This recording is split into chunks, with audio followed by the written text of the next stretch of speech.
Thank you so much for tuning in. Another one of my interviews. Right now I'm with Congresswoman Beth Van Duyne. Hey. Did I say that properly? You did. Thank you so much for being on my show. Of I really course. appreciate it. Well, thank you for joining us in the Patriot Mobile booth, too. I appreciate that because it's a Texas business. You got, Glenn and Jenny's story. When they ask you to do something, you do it. Well, they're good people. They're and they're Christians. awesome people. They're and, awesome people. And they share our American values. They do. They Well- don't just speak it. They actually do it. I love it. Well, I know how active they are in the community, how not you are, but a couple things I want to ask you. What do you hear from your constituents? What are the main issues and concerns? Well, I'll tell you, it's a lot different than I think what you see on the general media, right? Right. If you talk to people, if you have roundtables, if you do phone banks, what I'm hearing overall is people are concerned about inflation right now. They're concerned about their future right now. They're concerned about their retirement going. They're worried about having to decide between putting gas in their tank or food on their table. Right. They're worried about their policies. They're really concerned about what's going on in the southern border and how it affects their streets and their kids' schools. These are really the meat and potato issues when you get down to it that we should be focused on in D.C. And I think Right. a lot of what you're seeing right now, it's political theater, it's drama, and it's not doing anything but further dividing us. And really, it's nasty for the economy and I think for our national security that we're not addressing those issues. You said something that really impressed me a minute ago. When you talk about the border and you talk about things that happen in Texas, and then you talk about D.C., I like the fact that you sound like you're somebody who's in D.C., but looking out for not only the people of Texas, but the people of our country. The only time I'm in D.C. is when we're voting. Otherwise, I'm home. Okay. When I first got elected, which was just a year and a half ago, I went into freshman orientation. One of the other Congress members said, treat being a Congress member like you would being mayor. And I was mayor of the city of Irving for 6 years. I was on the council for Irving for 6 years. I know what it's like to be that local elected official. Right. Everybody knows where you go to school. Where your kids go to Right. school. Everybody knows where you shop, where you eat. And you have that relationship with the people that you represent. And I think so many people, when they go up to D.C., they forget about that. And they get lost in the minutia of what's important to D.C. It's not what's important to your home. And you said something about local. Yeah. When I started my radio show, I wanted to be, the next right-wing conservative talk show host. And then I ran for office 3 years ago. And then when I knocked on every single door in the district, I rededicated my platform to find things that we can unite on, because I realized that the best way to solve the problems in our country is to start in our own community. That's And that's exactly right. exactly what you just now said, and I really appreciate that. Thank you. Could you tell us about your workforce development program? Well, last year we talked to a number of small businesses, large businesses, and we said, what are the issues? Because as mayor, I focused on economic development. I focused on making sure that we had jobs. Exactly. We brought in businesses because we were really lucky enough to have 3/4 of our tax base paid for by businesses, which meant that the salaries of our police officers, our firemen, our streets, our libraries, our rec centers were paid for with business tax dollars. Right. So plus the fact that you wanted people to have a great quality of life in your city. And they can do that when they can find a great paying job that makes them able to be not only just self-sustainable, but also, to be successful in their own right. So what I found from businesses overall were that they were looking for employees, but they were looking for skilled employees. Right. So what we're focused on this summer is we're bringing together in a number of different workshops, best practices. We're going to be bringing together ISDs, so our school districts, with businesses that are hiring in training institutions. Some of those are going to be like SMU, 4 years. Some of them are going to be Dallas County community colleges, and some of them are going to be being the tech schools that are teaching those marketable skills, because we want to get introduced in the middle school sector, middle school age, what careers are. It's not all about just being, an athlete or a musician or a social media influencer, right? Exactly. There's real jobs that you don't have to get a 4-year debt degree to be able to achieve, and let's introduce those into the middle school curriculum. I'm from Louisiana. Yeah. And we have a TOPS you program. You got a great member with Scalise, man. Steve Scalise. He's awesome. Is awesome. He's awesome down there. Well, we got a bunch of good congressmen. Garrett Graves, Julia too. Letlow's another one. I love Julia. She's in my class. Oh, really? Yeah. She might be new, but she's very passionate. Yes, she is. About her district too. But what I liked about the fact is you keep coming back to that local thing. Yeah. I said the local thing just as a lazy way of saying, that everything being local. Yeah. that it is easier than what people make it out to be.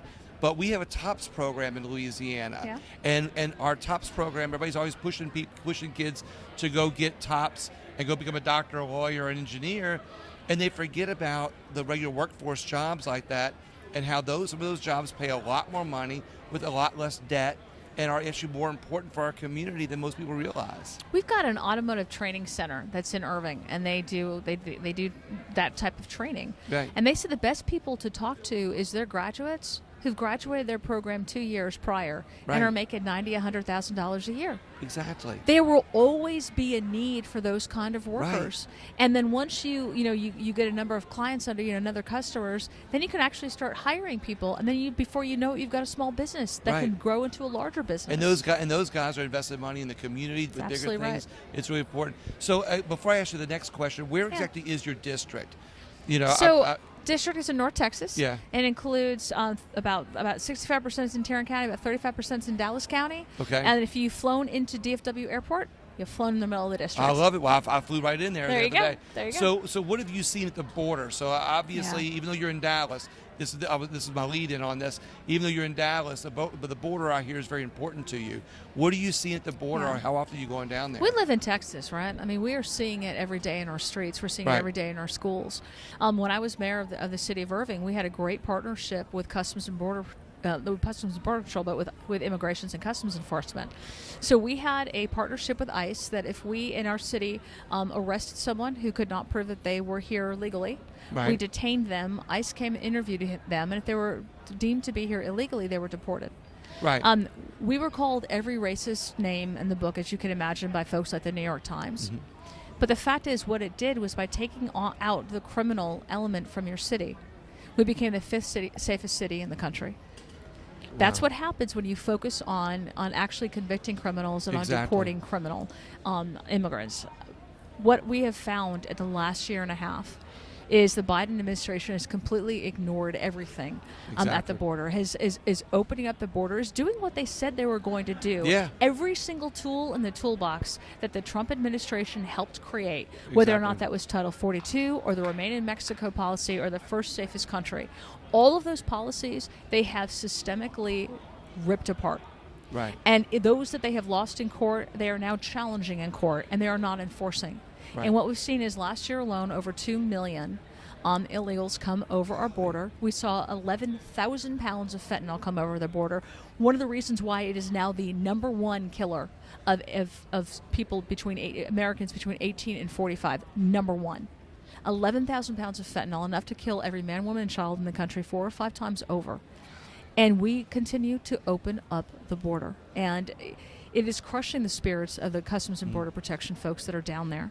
It's crushing the spirits of the people who own ranches, of the sheriffs, of the people who are at the border. But it's not just the border, right? Yeah, you mentioned you're in Dallas. Oh, yeah, exactly. Because what this administration is doing is they are putting these people on planes and buses and bringing them to a city near you. We have no idea where they're going. We have no idea where I'm going. But I'll tell you, I do have an idea, because you've got now the mayor of Dallas and you got the mayor of D.C. who are furious about it. With Greg Abbott. Send them here. Yep. We want them in the country, but don't send them here. Right. Well, what advice do you have? Not in my backyard. Yeah, it's okay for you. It's okay for you, but not in my backyard. Okay for thee, but not for me. Correct. We've seen that a lot. I've heard that before someplace. We've seen that a lot. What advice do you have for those mayors in New York and Washington, D.C. that are now having to live with illegal immigrants, and they're not a border city, but now they feel like a border city? What advice do you have for them? Well, welcome to what you've created. Policies have consequences, and the policies that you've supported, the politicians that you have endorsed, and the policies that you have praised, they have consequences, and many of those consequences are negative, and you're now finally living them. You are now finally seeing what we have seen in Texas and in Arizona and in Florida for decades. You are seeing why we have warned. This is not about immigration. Right. Let's be very clear, because we tend to get confused with that. This is not about immigration. This is 100% about border security. Right. Knowing who's in your country, knowing before they get here, and making sure that the people that you have here, one, you can take care of. Right. And two, that you want in this country. Exactly. We have done that since the beginning of the United States, since the beginning of America, and it's nothing that we should be dropping now. And there's a reason why it has worked for so long. we can't forget where we came from, why, and where we want to go. Exactly. You know, what's amazing, you know, when you talk about the border and the security and everything, you know, it used to be, the narrative used to be by the Democrat Party that they were coming here for a better life. Yeah. We don't hear that anymore. We don't hear that narrative. What we hear is, oh, well, you know, they just don't care. You know, ambivalence, call it, you know, it's what they're part of their plan. But we know that it's not just about legal immigration. It's not just about fentanyl. It's about the human trafficking, and it's about other people from other countries coming over here also. You look at the human trafficking, you look at the sex trafficking. That has turned into a multi-billion-dollar industry. It used to be a mom and pop. And now it's got more revenue than Coca-Cola. Yeah, exactly. I mean, that is how large and the trip that people take, it is not humane. Right. You know, for all those people who go down there like AOC and crying, where is she now? Where is she now? Where was she last February? Right. You know, somebody came to me. They have 600 acres on the border of Texas and Mexico. Of course, they live in Texas, and they've shown me pictures. They've talked about videos that they have of them dragging children through, you know, coyotes and the human trafficking. And the number of women and boys that are raped on the way up here. People who have actually died on the trip here just because of the harsh conditions. Look at the 52 individuals that we lost. Right. You know, because they were left to bake in a truck. Right. That is the human toll. That is the human toll that Democrats don't want to talk about. But I'm glad that you are talking about it. Yeah. Because we need to show the American people, and I believe that you're doing just that, showing the American people with using your voice as a congresswoman, you know, that, hey, it's not that we don't want immigrants, it's that we want legal immigration, but we want to take care of people. Yeah. And we want to take care of children and women, and that's exactly what you're doing by fighting for about the border. That's One exactly last question for you. I always have to ask people when I interview them, what unites us as Americans? You know, in the course of my show, you know, that it's easy to talk the narratives. It's easy to speak the talking points that we can get fired up on that often divide us. But what I like to find out from people is, what do you believe unites us as Americans that's to make this country better? I think the love of freedom. I think the love of family. I think the love of God, regardless of what God it is that you preach to, the God that you look for. I think it is that faith that binds us. We can always find things that divide us. Yeah. That's so easy to do. I mean, I'm trying to get my kids to decide what they want for dinner half the time, and I can't get them to decide. Exactly. We can always think about things that we don't agree upon. Yeah. But look at the number of generations that have brought us to this point. The loss, the sacrifice that they have had. Right. We need to respect that. We need to recognize that what makes this country phenomenally successful, what makes this country a beacon for the rest of the world, what makes this country a magnet for people all around the planet to want to get to. Right. This is their Eden in many cases. We can't lose that. Right. Our respect for the individual, those rights that we hold so dear, the ability to be able to pursue happiness, the equality that we have, it is unmatched anywhere else. We need to respect it. We need to be prideful about it. Right. I mean, I love this country, and I'm not embarrassed about it. I'm not going to apologize for being an American, whether or not it's on the streets of New York City or if it's in Saudi Arabia. I will be very proud that I'm an American. But I think it's also one of those things that if we don't continue fighting for it, we'll lose it. Absolutely. So I think the recognition, the love, the respect, the recognition of what's been lost and the sacrifice that we've had could all unite us. If that's what we concentrate on, we can always find, and I think it's easy, it's lazy to find things that we can disagree with people on. It's much more difficult to say, what can we work on together? Exactly. And that's what I'm trying to do in Congress. I know that's what a lot of my colleagues are trying to do, and God love you, if you give us the opportunity in November, that's what you're going to see more of. Awesome. Well, I'll be looking out for you, and I'll have the audience support you any way I can. Awesome. Thank you so much for coming. I really appreciate it. Thank you all for listening. Please share the interview. And as always, find my podcast on any podcast app at William Wallace for America. Thank you so much.